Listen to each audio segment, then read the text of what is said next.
നവകേരള രേഖയ്ക്ക് പാർട്ടിയിൽ നിന്ന് എതിർപ്പ് വരേണ്ട കാര്യമില്ലെന്ന് ഡോക്ടർ ടി.എം. തോമസ് ഐസക് 24-നോട് ഇപ്പോൾ ചർച്ച ചെയ്തുകൊണ്ടിരിക്കുന്ന കാര്യങ്ങൾ പാർട്ടി നയത്തിന്റെ ഭാഗമായി മാറ്റുകയാണെന്നും ഡോക്ടർ തോമസ് ഐസക്.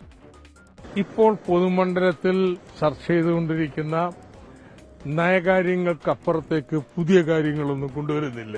അതുകൊണ്ട് നിങ്ങൾ ഈ രേഖ ഭൂതക്കണ്ണാടി വെച്ചിട്ട് ഇതുവരെയും പറയാത്ത എന്താ പുതിയ കാര്യം എന്ന് അന്വേഷിച്ചു പോണ്ട.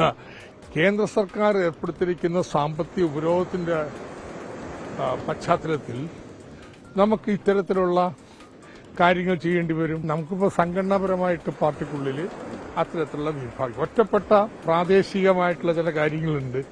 അതൊക്കെ ഏത് പാർട്ടിയിലാണ് വരാത്തതെന്ന്